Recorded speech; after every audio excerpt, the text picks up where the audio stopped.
So I want to talk briefly about something that I keep hearing Republican commentators and Trump loyalists and other people like that mentioning, which is that's an 80-20 issue. Scott Jennings on CNN is very loves to use this. It'll be like, Scott, Trump just murdered your mother. Well, that's an 80-20 issue. Okay, so if Democrats keep wanting to campaign on not killing mothers, well, then that's something they can do. But right now, this president is on the side of the American people and wanted my mother dead. So there is this complete and total, and I know this isn't, there was a complete capitulation to Trump over the last decade by the Republican Party, but there has been a sort of 100% abandonment of even the pretense of caring about America's ideals and the text of the Constitution, because now anytime Democrats stand up for rule of law, the text of the Constitution, loyalty, honor, dignity, integrity, anything like that, Republicans from Stephen Miller to Donald Trump to Scott Jennings and everybody in between goes, that's an 80-20 issue.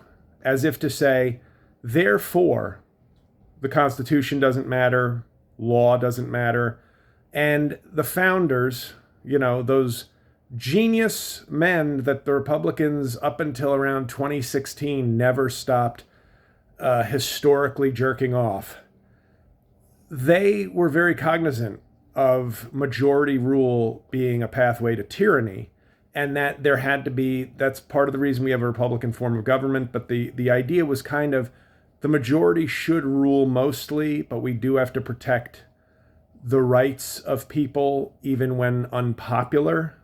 So that's why our government and our Constitution is the way it is. The idea was that majority rule most of the time, but the majority can't just steamroll speech and individual rights. And it's been a 250-year progression on those issues, because obviously between slavery and voting rights and a host of many other things, America was not always what it said it was. We all know that, and it's certainly not that today. But this sort of public 80-20 issue is sort of, in my lifetime, I think the first time I can really remember Republicans or any group of people sort of just basically saying, yeah, majority rules. Like, it doesn't matter what the people think. It doesn't matter what the Constitution says. It doesn't matter what our laws are. If the majority want mob rule, that's what we get. And so in the case of the man who's been sent to, Abrego Garcia, who's been sent to El Salvador, this is one of those issues where all the Trump people keep saying this is an 80-20 issue, much like trans women playing women's sports. And I'm not equating the two of those, but I am saying this refrain of belittling, dominating, humiliating, degrading, and diminishing groups of people is now okay if it's an 80-20 issue. It's okay to suppress or eliminate the basic fundamental constitutional rights of human beings in this country if it's an 80-20 issue. Now, what people don't understand, I do give credit. I saw a clip of Joe Rogan actually making this pretty plainly on his show, that due process matters. It's not about, is this guy in El Salvador a terrible person? And although it seems that the Trump administration is now reverted to lying, because rather than admit there's been a process failure and correct it, they are sort of retroactively saying, oh, no, we didn't make a mistake. He should be there. And frankly, who cares about his due process rights?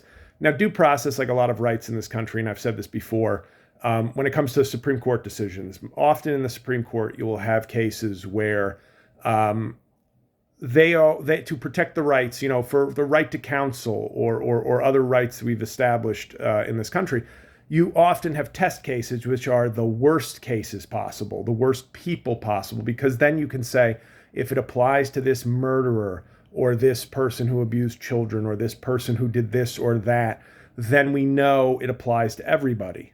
There's no hedging, there's no room for confusion. Whereas if it was like, hey, a person who smokes marijuana is due a lawyer in court, or whatever the case may be, then you could say, yeah, but like molesters shouldn't get it or murderers shouldn't get it, right? So you start, in our case law, you often have, the test cases are often the most extreme examples so that you make what they call good law, which means now it's applicable to all either citizens or people in this country, depending on what the issue is. These 80-20 arguments are basically saying to people, and this is what Republicans and Trump have, I don't know if smartly is the word, but cleverly have basically banked their entire governing principles on, which is a combination of ignorance of the law and the Constitution of the American people, and then playing to emotional or anger-inducing issues. So saying, when you portray it as like, why do they want this? If you take everything they say, which you shouldn't, but if you take everything they say at face value, why should we care about this MS-13 thug criminal who doesn't belong in this country? And a lot of people go, well, I don't know what due process is, and I'm not really interested in learning. That's sort of a key with the American people, is like, there's an ignorance, but then there's a desire to remain ignorant so that, it's the same way I say, please don't tell me the politics of Don Mattingly, one of my favorite Yankee of all time, because I don't want to have to go, ugh. So in that case, that's a sort of harmless thing. But when you want to remain ignorant of the Constitution or the laws of this country, that's dangerous ignorance. And way too many MAGA people seem to want to stay in that dangerous, ignorant place. But the first part is not knowing the law or not caring to know.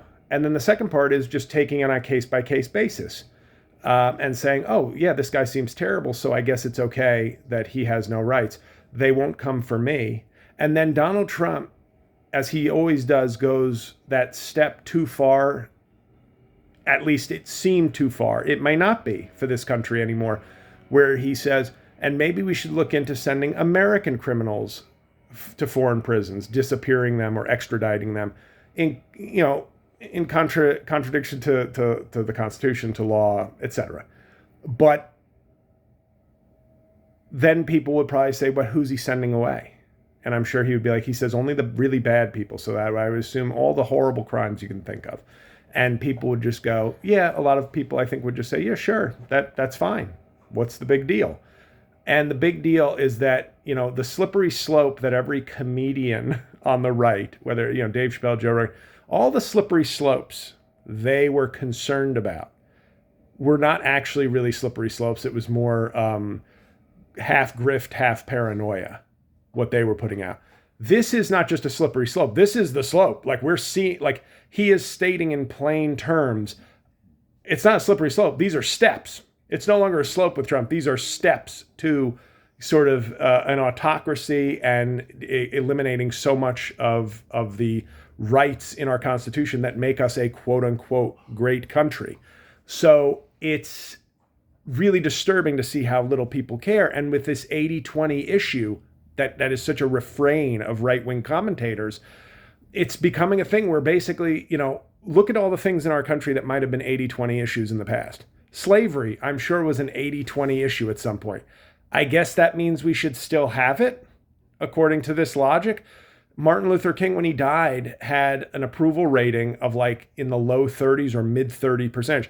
So was his assassination a 70-30 issue? And we should have been like, well, it's sure, killing a civil rights leader is a horrible thing and murder is bad. But right now, King was kind of a 70-30 issue in our country. So maybe we should slow walk the investigation into his murder. I don't know. I'm just saying this is a 70-30 issue.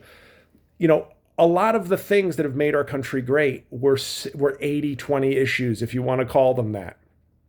That's why this country, at least in theory and structurally, is a great country, because it has protected the rights of the unpopular, because that guarantees the rights of the more popular and the quote unquote good people.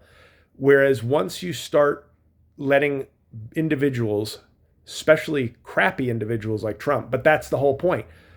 A good, quote unquote, good man in the White House should be constrained just like a bad man should be restrained in the White House, because that's how we then know that the system will treat everybody fairly. And similarly, our laws and our Constitution have to apply equally to people. And it seems that the Republican Party now stands very clearly for unequal treatment of people. And I've already said this, that immigrants are sort of Donald Trump's Dred Scott in terms of he views them as less than. He views them as less than full people. That's just because of their status, sometimes because of the way they look, but some combination of both. He views them as less than people. And that is not an exaggeration, because his rhetoric and his actions speak directly to that. So this 80-20 nonsense, I wish more people would just sort of call it out, because what people are saying is basically the Republican Party, now that they have some cultural wedge issues and full power of the government, are basically saying, while we're in control, mob rule is okay. When we have the power and we are on the side of the majority, then majority rules, no matter how many rights, traditions, and principles that this country was built on, it destroys. So that's this week's JL Rain on Your Parade rant. But the 80-20 issue is really disgusting me. And it seems that we need to, unfortunately, start making it clear to people. And by the way, if you're still watching this, Gavin Newsom, who I'm a fan of. I know some people think he sucks or whatever in the game he's playing. And maybe I'm just mesmerized by how handsome he is. He's the first politician, I think, that if they got an actor to play him in a movie, it would be a downgrade. But he has sort of taken this lesson, this cynical lesson of it's the economy, stupid. You know, we need to talk to jobs. We need to talk to the economy. And I get that. I get that America has probably never been more selfish as a nation, and that pocketbook issues are political winners. But when he called the Abrego Garcia matter a distraction or a sideshow that Trump wants us to look at because the tariff issue is going so badly, I think there needs to be a line drawn. And I know democracy was a losing issue for Kamala Harris in 2024, which that alone tells you where we are as a nation right now, how cynical, selfish, and ignorant we sort of have become. Especially because her and Hillary Clinton were completely right. And there's something about this country that I think the only thing worse than voting for a woman for this country seems to be when those women are right.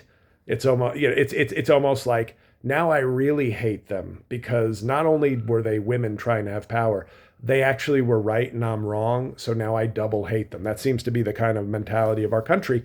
But when Gavin Newsom calls it a sideshow, I think there has to be a line where Democrats can't just keep playing cynical economic games. Just like, well, if you want to throw people in jail, we're going to say nothing because it's not the issue that most people care about. Somebody in this country, some party, and it's got to be the Democrats. It seems like it'll never be the Republicans on any issue besides cynical plays at selfishness or bigotry. It seems that Democrats have to be the party that yes, maybe not every issue has to be front and center, every cultural issue, every nuanced issue, but due process, rule of law, no. If we sell those out, we're done. We've sold out the country. We've sold out centuries of foundation that have made this country what it is when it was great, when it can still be great. And Democrats, and this is not me to say, oh, Gavin Newsom, so I'm not going to get on like some Gavin Newsom sucks. I know I think he's taken the lessons of 2024 too harshly. You know, now he thinks I've got to do performative bipartisanship, you know, the kind of stuff that Joe Manchin beats off to, where it's like, I'm talking to Steve Bannon, I'm talking to Charlie Kirk. Nothing will be gained from that except, you know, some independents will look and go, I like that he talks to both sides. I like that he's not being hyper partisan, as if being hyper partisan when one side has the truth and justice on its side and the other doesn't. Being hyper partisan, it's this idea of like, if 2 + 2 is 4 and one side says 2 + 2 is 10, the right answer is not 2 + 2 is 7. It's still wrong and it's still stupid. Sometimes it's a 2 + 2 is 4 issue. And maybe that's my math version of an 80-20 issue.